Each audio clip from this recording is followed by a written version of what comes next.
এখন ঘটনা হচ্ছে রব, এটা এমন একটি ব্যাখ্যা বিশ্লেষণের ভিতরে যে আপনি অবাক হয়ে যাবেন। মানে এর ব্যাখ্যা বিশ্লেষণ করে শেষ করা যাবে না। আমি ওই জন্য আর করছি না, এই পর্যন্ত রব শেষ করে দিলাম। দুই, আলামিন শব্দ কি এসেছে? আলহামদুলিল্লাহি রাব্বিল আলামিন। কালকে যদি আনন্দবাজার পত্রিকা একটা খবর ছাপা হয় যে মাটির তলাতে কিছু লোকের সন্ধান পাওয়া গেছে, তারাও জলসা করে, তাদেরও বক্তা অমুক সাহেব, তাদেরও মহসিনিয়া মাদ্রাসা আছে, তাদের সব হাট বাজার বসে, ভাবতার মতো ওই বেলডাঙ্গার মতো কাপড়ের হাট আছে। আচ্ছা বলুন তো, এটা আপনারা কেউ বিশ্বাস করবেন কি করবেন না? করবেন? মাথা নাড়া দিচ্ছে, না করবো না। মাটির তলায় মানুষ পাওয়া যায়, অসম্ভবের কিছু নয়। আপনাকে সবার আগে মেনে নিতে হবে। কিছুদিন আগে নাসার বিজ্ঞানীরা প্রমাণ করেছে যে এর উপরে একটা স্তর আছে যেখানে মানুষ হামেশা বসবাস করতে পারে, যেখানে ফুল ফর্মে অক্সিজেন পাওয়া যাবে, যেখানে বসবাস করার উপযুক্ত জায়গা। আরে তুমি নাসা কালকে বলেছো, আর আমার আল্লাহ ব্যবহার করছেন আলামিন, অসংখ্য জগতের মালিক আমি আল্লাহ। আমরা তো একটা জগতে বসবাস করি।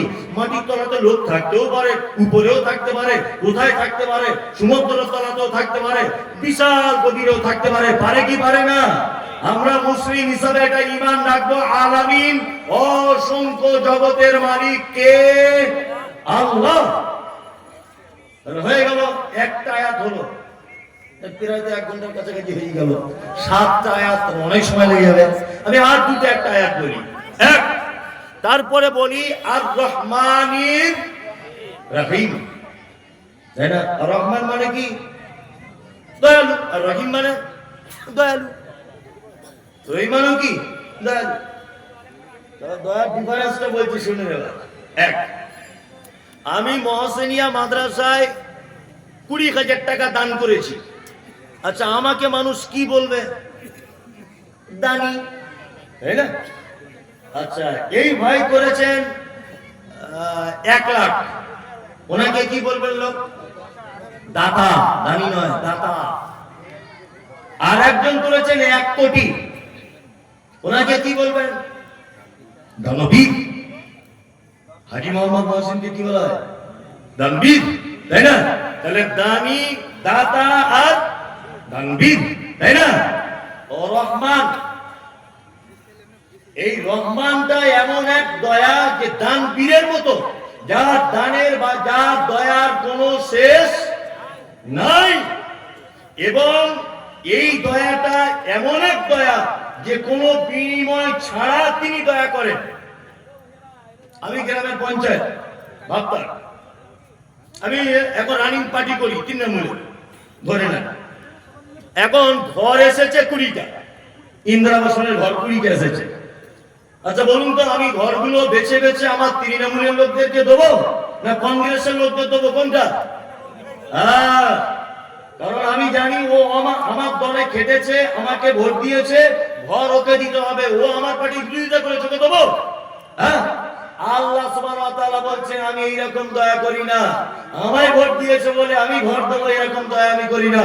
আমার দয়া বেসুমার। ফিলিস্তিনের মাটিতে মুসলিমদেরকে মারা হচ্ছে। মারছে কারা? ইসরাইল, তাই তো? হ্যাঁ, বাইতুল মুকাদ্দাস দখল করার জন্য ষড়যন্ত্র চলছে। চলছে কি চলছে না? উপর থেকে কখনো বোম বাস্টিং করার পরিকল্পনা করছে। করছে কি করছে না? আল্লাহ চক্রান্ত বোঝা বড় কঠিন। আজকে ইরান এত কঠিন পদক্ষেপ নিয়েছে যে ইসরায়েল একেবারে ঠুটস্থ হয়ে গেছে, গুটিয়ে বসে আছে। আল্লাহর পক্ষ থেকে ইসরায়েল এত সাজা পাচ্ছে এখন ইরানের কাছ থেকে। দোয়া করুন যাতে আল্লাহ অচিরেই ওদেরকে ধ্বংস করে দেয়, অচিরেই ধ্বংস করে দেয় ওদের। এবারে যে কথা আপনাদেরকে বলছি, ফিলিস্তিনে যখন মুসলিমদের মসজিদ ভেঙে দেওয়া হচ্ছে, বাচ্চা ছেলেদের বোম দিয়ে মেরে দেওয়া হচ্ছে, গুলি করে গর্ভবতী মাকে হত্যা করা হচ্ছে, বলুন ভাবতা, বেলডাঙ্গা, মুর্শিদাবাদ, বীরভূম, বর্ধমান, 24 পরগনা, এক কথায় সারা পৃথিবীতে মুসলিমরা ওই আপনার ফিলিস্তিনের মুসলিমদের জন্য দোয়া করছে কি করছে না? করছে। আমি আজ থেকে 15 দিন আগে মক্কায় ছিলাম, 15-20 দিন আগে মক্কায় ছিলাম। তার আগের বারে যখন ছিলাম ওই আগস্ট মাসটা মক্কায় ছিলাম, আবার এবারেও মক্কা থেকে এসেছি আমি 10-12 দিন হচ্ছে। তা কাবাতে এখন প্রত্যেক ওয়াক্তে না হলেও সারাদিনের কোনো না কোনো একটা ওয়াক্তে এখন অন্তত পক্ষে গুনুকে নাজেলা চলছে, আর ফিলিস্তিনিদের নাম ধরে ধরে দোয়া করা হচ্ছে, আর ইসরায়েলেরও নাম করে করে দোয়া করা হচ্ছে। তাহলে সারা পৃথিবীতে আমরা দোয়া করছি যে আল্লাহ ফিলিস্তিনিদের মুসলিমদেরকে তুমি বাঁচাও আর ইসরায়েলকে তুমি ধ্বংস করে দাও। আমরা দোয়া করছি কি করছি না? মুসলমানদের এত দোয়া করার কেন দরকার? অক্সিজেনের মালিক কে? আল্লাহ। রুজির মালিক কে? আল্লাহ। আল্লাহ তো চাইলে ইসরায়েলের অক্সিজেনটা 10 মিনিটের জন্য বন্ধ করে দিতে পারে, তাহলে আর কোনো সমস্যা থাকবে? থাকবে না। আল্লাহ তো ইচ্ছা যদি করেন তাহলে ইসরায়েলের মানুষের 10 মিনিটের জন্য অক্সিজেনটা টোটাল ইসরায়েল একেবারে সীমানা দিয়ে আল্লাহ বলে দিল যা তোদের অক্সিজেন বন্ধ। তাহলে আর দোয়া করার প্রয়োজন হতো? মাছির মতো ছটপট করে মারা যেত কি যেত না? যেত। আল্লাহ সুবহানাহু ওয়া তাআলা বলছেন না, এটা আমার পক্ষে নয়, কারণ আমি রহমান, আমি দয়া করি, তার কোনো বিনিময় চাই না। তোমরা মসজিদে নামাজ পড়ো আর নাই বা পড়ো, আমার পক্ষ থেকে দয়া পাবে। তুমি আমাকে এক বলে মানো আর নাই বা মানো, আমার পক্ষ থেকে তুমি দয়া পাবে। আমার নাম রহমান। রহমান এমন এক দয়ালু যিনি দয়া করেন কিন্তু বিনিময় কিছু চান নাই। তিনি কে? আল্লাহ। আর রহিম, বিশেষ দয়া। কিয়ামতের দিনে কিছু মানুষের উপর আল্লাহ সুবহানাহু ওয়া তাআলা বিশেষ দয়া করবেন। ওই জন্য আমি কথা বলি সব সময়তেই, যখন নামাজের পরে দোয়া করবেন, একা করবেন, বাড়িতে করবেন, তখন এটা বলবেন যে আল্লাহ তুমি কিয়ামতের দিন আমার উপর একটু দয়া করো। যদি কিয়ামতের দিনে আল্লাহ কার উপরে দয়া করে, তার থাকার জায়গা কোথায়? জান্নাত। থাকার জায়গা জান্নাত। তাহলে রব্বিল আলামিনটা হয়ে গেল, আর রহমানির রহিম হয়ে গেল। তারপরে এসছে মালিকি ইয়াউমিদ দিন। কিয়ামত বা প্রতিফল দিবসের মালিক কে? আল্লাহ। প্রতিফল দিবস সম্পর্কে আইডিয়া আছে কিছু? নেই। সুবহানাল্লাহ। আসলে সব কথা বলতে গেলে সত্যি বলছি, আমি যেহেতু আল্লাহওয়ালা মানুষ তা আমি কখনোই নয়, বলবো না। এমনি 5 ওয়াক্ত সালাত আদায় করি, যেগুলো মান্যতা দেওয়ার মতো মানুষ হিসাবে সেগুলো দেওয়ার চেষ্টা করি। আমারও ভুল ত্রুটি হয়, আমি বক্তা বলে যে একেবারে ফেরেশতার মতো আর বড় পাঞ্জাবি পরে আছি তা নয়। অন্যায় অপরাধ সবার ভিতরেই আছে। তা আপনি হয়তো একটু বেশি করেন, আমি হয়তো একটু কম করি। এই কম বেশি ডিফারেন্স। অন্যায় কাজে প্রায় মানুষ ভুল ত্রুটি হয়, করে কি করে না? করে। সত্যি কিয়ামতের কথা যখনই হাদিস কোরআনে কোথাও চোখে পড়ে, সত্যি অবাক লাগে কি অবস্থা হবে সেদিন। প্রতিটা মানুষের হিসাব দেওয়া লাগবে কি লাগবে না? আল্লাহু আকবার। আপনাকে আমি একটা কথা বলছি, আপনার গায়ে লোম খারাপ হয়ে যাবে। কিছুদিন আগে একটা জায়গায় ভূমিকম্প হয়েছিল। জায়গাটার নাম কি? বেশ কিছুদিন আগে, 6-7 মাস হলো, আমারও ব্রেন থেকে ভুলে গেছে। তুরস্কে ভূমিকম্প হয়েছে। আমি একটু পেপার পড়ি, ছাত্র জীবন থেকে পেপার খুব ভক্ত। তা পেপার পড়ি, আনন্দবাজার পত্রিকা লিখছে যে তুরস্কে যে ভূমিকম্পটা হয়েছে, মাটির থেকে 8000 ফুট নিচে মূল ভূমিকম্পটা হয়েছে। তার ফলে উপরের বিল্ডিং গুলো করে কাঁপতে সব পড়ে গেল। অজস্র মানুষ মারা গেছে, অজস্র মানুষ। 8000 ফুট নিচে মূল ভূমিকম্প হয়েছে। তার ফলশ্রুতিতে অসংখ্য বিল্ডিং বালাখানা মানুষ বিপদগ্রস্ত হয়েছে। পৃথিবীর ভূমিকম্প কেমন হয়? এইভাবে কাঁপে। বিজ্ঞানীদের ভাষায় এটা, বিজ্ঞানীদের ভাষা, এর স্তরের নিচে একটা প্লেট আছে, প্লেটটা সরে যায় ক্যাক করে আওয়াজ, তারপরে ভূমিকম্প শুরু হয়ে যায়। বিজ্ঞানীদের ভাষা কি বলা হয়ে না? আমি যুক্তি তর্কের খাতিরে ভেবে নিলাম এটা অরিজিনাল। বিজ্ঞানীদের ভাষাটা কি অরিজিনাল ধরে নিলাম। এইভাবে। আর কিয়ামতের দিনের ভূমিকম্প কেমন হয় জানেন?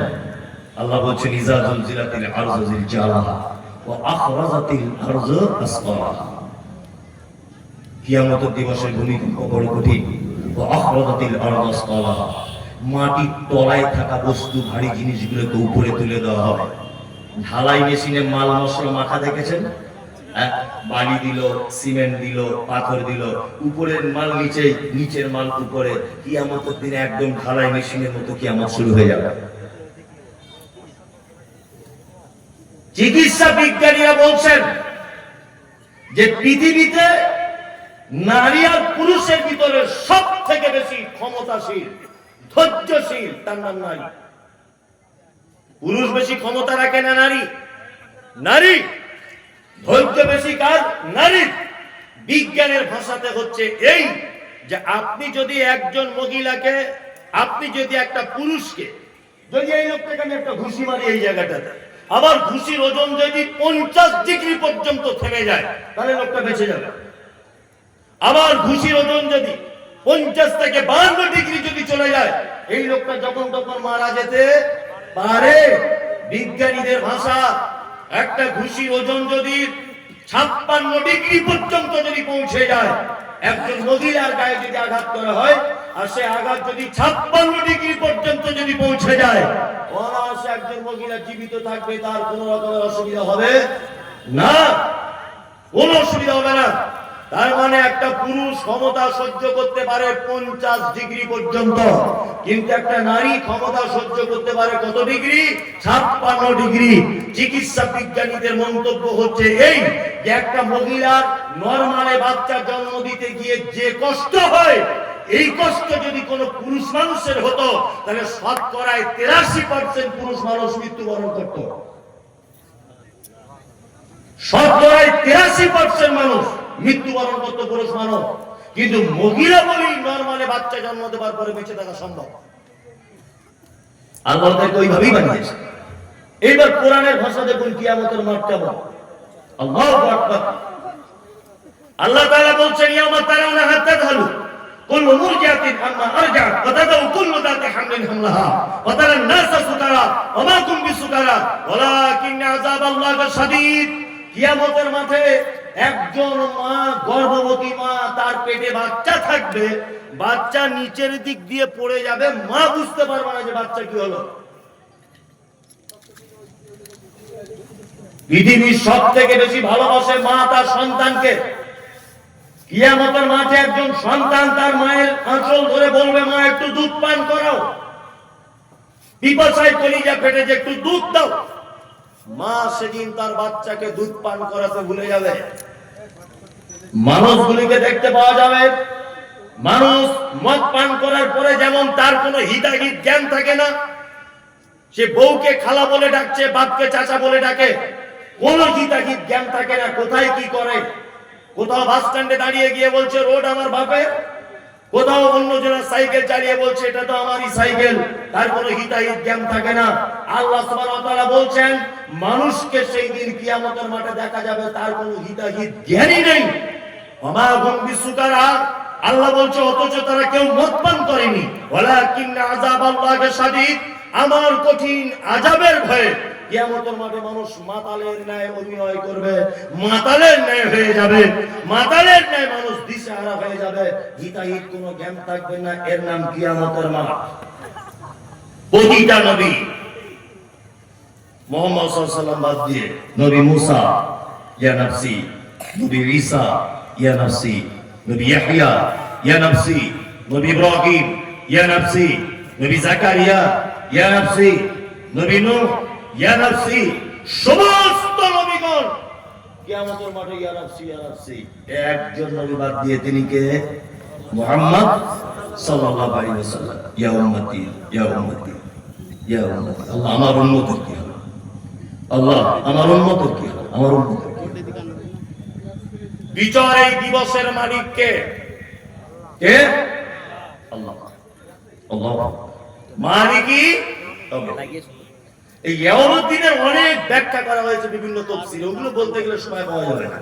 তারপরে ইয়্যাকা না'বুদু ওয়া ইয়্যাকা নাস্তাঈন, আল্লাহ আমরা তোমারই ইবাদত করি, তোমারই কাছে সাহায্য চাই। আমরা আল্লাহরই ইবাদত করি তো করি, আল্লাহরই কাছে সাহায্য চাই তো চাই, কখনোই নয়। আপনি যদি আল্লাহর কাছেই সাহায্য চাইবেন, তা কাপড়ের দোকানের পাশে দেখি তাবিজ ল্যামিনেশন করে টাঙানো আছে। আপনাদের এলাকায় হয়তো নেই, আছে? দেখবেন ব্যবসায়িকদের দোকানে কোন এক জায়গাতে তাবিজ ল্যামিনেশন করে টাঙানো আছে, আছে না? সাহায্য কার কাছ থেকে আসে? আল্লাহ। খাইরিহি ওয়া শাররিহি মিনাল্লাহি, ভালো মন্দ কার পক্ষ থেকে? আল্লাহ। অথচ আমরা আল্লাহকে বাদ দিয়ে অন্য কোন না কোন একটা পক্ষের পথ অবলম্বন করছি। আর কিছু মানুষের যুক্তিরও শেষ নেই, তর্কেরও শেষ নেই। আর আমার তো নামই রেখেছে, জন্মেরও ঠিক নেই। তো বক্তারা ওই বড় বড় পাগড়ি বেঁধে, বাইসার পাগড়ি, আর সেইরকম 3 তলা টুপি পরে, ও মমতাজুল ইসলাম বেরাদার রাহুল ছাড়া ও কোনো বক্তব্যই খুঁজে পায় না। আর শুধুই বলছে দুজনেরই জন্মের দোষ। বারবার একই কথা। কেন জন্মের দোষ? না, আমরা বলেছি সাহায্য চাইতে হবে কার কাছে? আল্লাহর কাছে। কোন মাধ্যম ছাড়া চাইতে হবে, তাই না? কিন্তু ও বলছে না, বিনা মাধ্যমে আল্লাহর কাছে পৌঁছানো যাবে না। যুক্তি তর্ক দিয়ে বলছে গাছে কি এমনি ওঠা যায়, ডাল ধরে উঠতে হয়, বলছে না? আমরা বলছি যে আমি যদি এখন নারকেল গাছে উঠি, তো যে গাছে ডাল আছে ও গাছের ধারে বসেই যাবো না। নারকেল গাছে উঠবো প্রয়োজনে, সুপারি গাছে উঠবো, তাল গাছে উঠবো প্রয়োজনে, তবু তোদের গাছের ছায়া দিয়ে যাবো না। আমরা সাহায্য কার কাছে চাইবো? বিনা কোন রকমের সাপোর্ট ছাড়াই, তাই না? হ্যাঁ, আপনাদেরকে একটা কথা বোঝানোর জন্য বলছি, বোঝার চেষ্টা করুন। আচ্ছা, আমার ছেলে অসুস্থ, আমি চেন্নাই যাবো ডাক্তার দেখাতে। আমি জীবনে চেন্নাই চিনি না, ভেলোরে যাচ্ছে আমার ছেলেকে নিয়ে, আমি জীবনে ভেলোর বুঝি না, আর হিন্দি কথা বুঝি না। এই লোকটা খুব ভালো জানে, হিন্দি বোঝে, ওখানে 4-5 বার গেছে। আচ্ছা, আমি যদি না জানি তাহলে তো আমি একটা লোক সাথে করে নিয়ে যাবো, ঠিক কিনা? ঠিক। তাহলে জানা না থাকলে তখন দালালের মাধ্যমে তার কাছে যেতে হয়, ঠিক কিনা? ঠিক। এবার আপনাকে বলছি, আপনার বাড়ি ভাবতা, আপনার নাম আব্দুল্লাহ। আচ্ছা বলুন তো, এটা আল্লাহর জানা আছে না নেই যে আপনার বাড়ি ভাবতায়, আপনার নাম আব্দুল্লাহ, আর আপনার টাকার খুব দরকার, আপনি খুব বিপদে আছেন, আপনার স্ত্রী অপারেশন হবে, এটা আল্লাহর জানার বাইরে না জানার ভিতরে? কোনটা? জানার ভিতরে। তা আমার সঙ্গে আমার রবের পরিচয় আছে না নেই? আছে। তাহলে আল্লাহ জানার ভিতরে যদি থাকে, তাহলে আমি দালালের মাধ্যমে তার কাছে যাবো কেন? হ্যাঁ, আমি দালালের মাধ্যমে যাবো কেন? আমি ডাইরেক্ট যাবো। আমি একটা এমপির কাছে যাব কোন একটা কারণে, এমপির কাছে, তার সঙ্গে আমার কোনো পরিচিত নেই। সভাপতি সাহেবের সঙ্গে খুব ভালো পরিচিত, তা ওনার সঙ্গে আমার পরিচিত নেই বলে আমি সভাপতি সাহেবকে বলছি, আপনি যদি একটু বলে দেন তাহলে কাজ হয়ে যাবে। তাহলে পরিচিত না থাকলে দালাল ধরে পৌঁছাতে হয়, তাই তো? তাহলে আমার রবের সাথে আমি আব্দুল্লাহ, আমার পরিচয় আছে না নেই? আছে। আমার পরিচয় যখন আগে থেকে আছে, তাহলে আমি দালাল ছাড়া কি করব? রবের কাছে চাইব। এবার আপনাকে একটা আশ্চর্য কথা বলে দিই। আবু জাহলকে জিজ্ঞাসা করা হচ্ছে, আবু জাহল, এই রাত এবং দিনের বিবর্তনের মালিক কে? বলছে আল্লাহ। রাত দিনের পরিবর্তনের মালিক কে? আল্লাহ। বৃষ্টি অনাবৃষ্টির মালিক কে? আল্লাহ। বলছে কে? আবু জাহল। একজন বেঈমান, মুশরিক, বদমাশ, বদমাশের বদমাশ, সে বলছে রাত দিনের বিবর্তনের মালিক আল্লাহ, রুজির মালিক আল্লাহ, সব ঠিক আছে, মোহাম্মদ মেনে নিলাম, কিন্তু আল্লাহকে ডাইরেক্ট যাওয়া যাবে না তার কাছে। এই 360টা দেব দেবীর মাধ্যমে তার কাছে যাওয়া লাগবে। শুধু এইটুকু জায়গা আমি মানব, আমি ডাইরেক্ট আল্লাহর কাছে যেতে পারবো না। এই 360টা দেব দেবীর মাধ্যমে আমি আল্লাহর কাছে যাব। 360টা দেব দেবীর মাধ্যমে তারা আল্লাহর কাছে চাইতো, কি বললাম বুঝলেন না? তারা ছিল কি মুশরিক, তাই না? তার মানে আগেকার দিনের মুশরিকরা মাটির ঠাকুর, পাথরের ঠাকুর তৈরি করে তার মাধ্যমে আল্লাহকে ডাকতো, তাই তো? আর বর্তমান মুর্শিদাবাদ, বীরভূম, বর্ধমান, 24 পরগনার মানুষ মরা মানুষ কবরে ঢুকিয়ে দিয়ে তার মাধ্যমে আল্লাহকে ডাকছে। তার মানে ওই মুশরিক আর এই মুশরিকের কোনো ডিফারেন্স নেই। ও উপরে রেখে ডাকছে আর এর ভিতরে ঢুকিয়ে দিয়ে ডাকছে। কি বললাম বুঝলেন না? একই। ও মুশরিক, এও মুশরিক। বলছে জ্যান্ত থেকে, জীবিত থেকে যা পাওয়ার ছিল ছিল, মরার পরে পাওয়ার আরো বেড়েছে। আশ্চর্য কথা। বলছে জীবিত থেকে যা করেছে করেছে, মরার পরে আরো পাওয়ার বেড়ে গেছে। আচ্ছা বলুন, মরার পরে মানুষ কবর থেকে কোনো কিছু করতে পারে? পারে? আচ্ছা কেউ একজন বিশ্বাস করেন যে হ্যাঁ পারে? না, এইগুলিকে যে মাথায় ঢোকে না। আমি এত বক্তব্য দিচ্ছি, গত পরশুদিন কালিয়াচকে ধরেছিলাম আমাকে, মোবাইলে দেখবেন। লাস্টে রাত 12টার সময় এক গাড়ি পুলিশ নিয়ে আমাকে তবে ওখান থেকে বার করে আনে। এই বক্তব্যটাই বলেছিলাম যে মরা মানুষ কবর থেকে কিছু করতে পারে না, অসম্ভব ব্যাপার। মদিনাতে অনাবৃষ্টি, বৃষ্টি নেই, খুব মনোযোগ দিয়ে শুনবেন। মদিনাতে অনাবৃষ্টি, বৃষ্টি নেই। লোকজন এসে হযরত ওমরকে বলছেন যে আপনি তো এখন আমিরুল মুমিনিন, তা আপনি যদি একটু দোয়া করেন তাহলে মনে হয় আকাশ থেকে পানি বর্ষণ হতে পারে। হযরত ওমর বলছেন রাদিয়াল্লাহু তাআলা আনহু, তিনি বলছেন যে আগে অনাবৃষ্টি হলে আল্লাহ রাসূল দোয়া করতেন আর আসমান থেকে পানি হতো। এখন তো নবীজি নেই, এখন বেঁচে আছেন কে? না নবীর চাচা হযরত আব্বাস রাদিয়াল্লাহু তাআলা আনহু। তোমরা বরং হযরত আব্বাসের কাছে যাও, গিয়ে পানির জন্য বলো। লোকজন সবাই মিলে হযরত আব্বাসের কাছে গেলেন, দুয়ার জন্য বললেন আর বললেন, হে নবীর চাচা, আগে নবীজি দোয়া করলে আসমান থেকে বৃষ্টি হতো, এখন আপনি নবীর চাচা হিসেবে আল্লাহর দরবারে বলুন যদি আসমান থেকে একটু বৃষ্টি হয়। হযরত আব্বাস রাদিয়াল্লাহু তাআলা আনহু তিনি দোয়া করলেন, আসমান থেকে ঝরঝর করে বৃষ্টি ঝরতে থাকলো। এইবারে এখানে একটা প্রশ্ন আপনার কাছে আমার, হযরত ওমরের কাছে যখন মানুষ গেছে দুয়ার আবেদন করতে, তাহলে পৃথিবীর সব থেকে দামি মানুষ মুহাম্মদ সাল্লাল্লাহু আলাইহি ওয়াসাল্লাম, মানুষ মারা যাবার পরে যদি তার কিছু ভালো মন্দ করার ক্ষমতা থাকতো, তাহলে হযরত ওমর মদিনাতে মসজিদে নববীর পাশে আয়েশার হুজরাতে আল্লাহর নবী শুয়ে আছেন, ওমর এই কথা বলতে পারতেন, তোমরা সবাই নবীর কবরে গিয়ে বলো তাহলে আসমান থেকে বৃষ্টি হবে। এটা বলতে পারতেন কি পারতেন না? পারতেন। কিন্তু হযরত ওমর পাঠিয়েছেন কোথায়? জীবিত মানুষ কার কাছে? হযরত আব্বাসের কাছে। তার মানে পৃথিবীর সবথেকে দামি মানুষ মুহাম্মদ সাল্লাল্লাহু আলাইহি ওয়াসাল্লাম, এই মহান ব্যক্তি যদি মারা যাবার পরে কবর থেকে আর কোনো ভালো মন্দ কিছু করতে না পারে, তোমার হুজুরের কত টেম্পার যে মরার পরে নৌকায় করে জান্নাত নিয়ে চলে যাবে, তোমার পাছার চামড়া তুলে দিতে হবে। বিয়াদব কোথাকারে। সারা পৃথিবীর সবথেকে দামি মানুষ মুহাম্মদ সাল্লাল্লাহু আলাইহি ওয়াসাল্লাম, এত দামি মানুষ কিয়ামত পর্যন্ত আর আসবে না।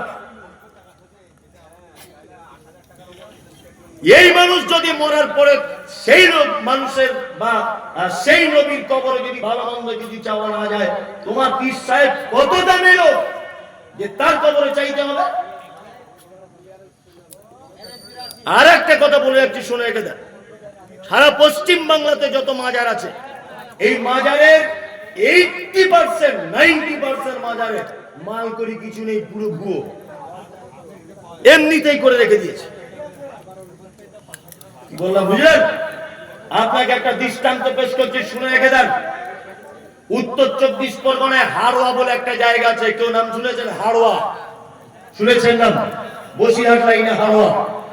এইখানে একটা মাজার আছে, বাবা একদিল শাহ, ভালো করে বুঝবেন। ওই পীর সাহেবের আর একটা মাজার আছে এই বারাসাতের মধ্যে একটা জায়গা আছে, তার নাম কাজীপাড়া। সবাই হয়তো জানেন, বিশেষ করে যারা ব্যবসা বাণিজ্য ফেরি টেরি করেন ওই জায়গাটা বেশি থাকে, কাজীপাড়া। ওখানে একটা মাজার আছে, তারও নাম একদিল শাহ মাজার। আপনি এই রোড দিয়ে, এই NH 30 পড়ে আপনি কলকাতা যাবেন, কলকাতা যাওয়ার আগে বারাসাত পার করে, বারাসাত কলোনি মোড়, ডাক বাংলার মোড়টা পার করে ডান দিকে তাকাবেন। ডান দিকে তাকিয়ে দেখবেন রোডের উপরে, যশোর রোডের সাইডে একটা মাজার করা আছে। ওই মাজারটার নামও একদিন শাহ। তা মনে মনে ভাবছি একটা পীর মরেছে কত জায়গায়, একটা পীর মরে কত জায়গায়। বলছে না, ঘটনা এরকম নয়। বলছে কি? বলছে আমাদের পীর বাবা কলকাতায় গিয়েছিলেন নাখোদা মসজিদে কোনো একটা মিটিংয়ে। আসার সময় তখন বাস লরি কিছু ছিল না। বারাসাতে আসার সময় খুব জোরে পেচ্ছাপ পেয়ে গিয়েছিল। হুজুর এখানে বসে পেচ্ছাপ করেছিলেন, ওই জন্য এখানে একটা মাজার। আর একটু দূরে গিয়ে হুজুর একটু বসে আরাম করেছিলেন, ওখানে একটা মাজার। এইভাবে পৌঁছানো পর্যন্ত হুজুর 4 জায়গায় থেমেছেন, 4টে মাজার। 2024 সালের মানুষ এসব বিশ্বাস করে? তাহলে কিছু মানুষ করছে। মরার পরে যদি কোনো ক্ষমতা থাকতো, আল্লাহ নবী সাল্লাল্লাহু আলাইহি ওয়াসাল্লাম বেঁচে থাকা অবস্থায় আল্লাহ রাসূলের যত সন্তান সব পৃথিবী থেকে চলে গেছেন, একজন বাদ দিয়ে। তার নাম ফাতেমা রাদিয়াল্লাহু তাআলা আনহা। তিনি মারা গেছেন আল্লাহ রাসূল মারা যাবার 6 মাস পরে। কি বললাম বুঝলেন? এইবার একটা চমৎকার কথা বলি। ফাতেমার ছেলে কটা? 2, হাসান আর হুসাইন। শহীদ করা হয়েছিল কুফা শহরে। কাকে? হুসাইনকে, তাই না?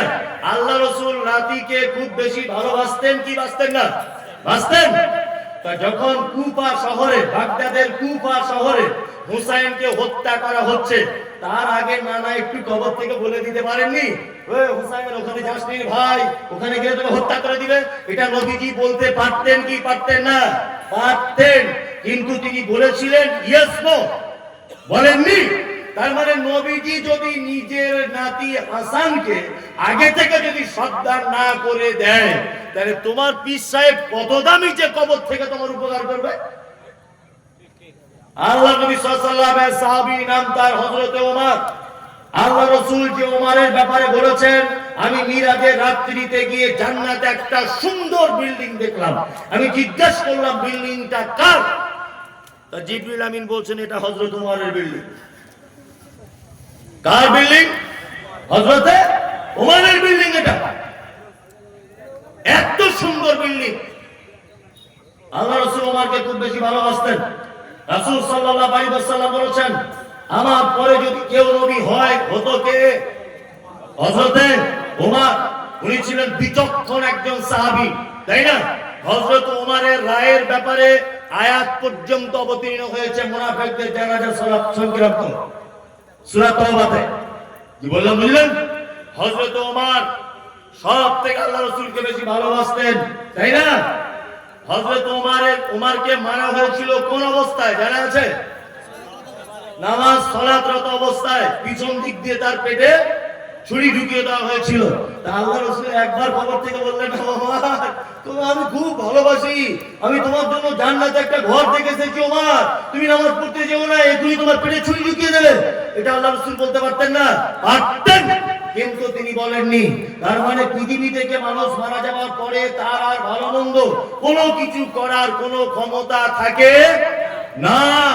তার মানে সারা পৃথিবীতে যারা দাবি তুলছে যে মৃত মানুষের কাছে চাওয়া যাবে, তাদের মাধ্যমে চাওয়া যাবে, এই মুমতাজুল ইসলাম বলছি এরা পচা মূর্খ, পচা মূর্খ। এদের মাথাতে টাটকা গোবর ভরা আছে, এর গরুর গোবর, কিছু বুঝে না। আল্লাহ রাসূল বাঁচাতে পারছেন না ওমরকে, নিজের নাতি হুসাইনকে।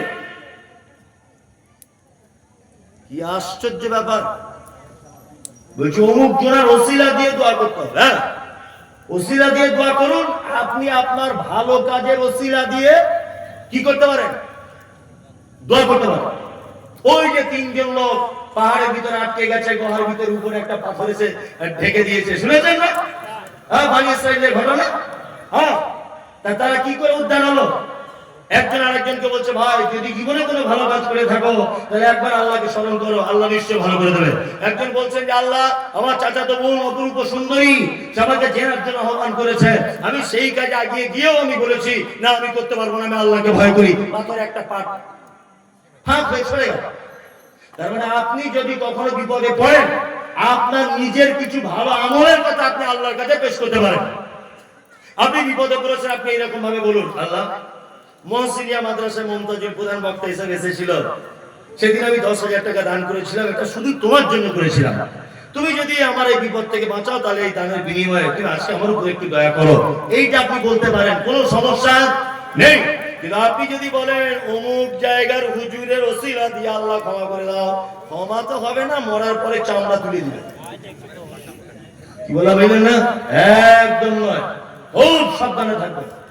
জি, 12টা বাজে, কমিটি আমি বুঝতে পারছি আদায়ের কথা বলছে, কিন্তু আমি তো প্রতিদিনের প্রোগ্রাম, আমি আদায়ের কথা বললি 10 মিনিটে সব লোকগুলো পাওয়া হবে।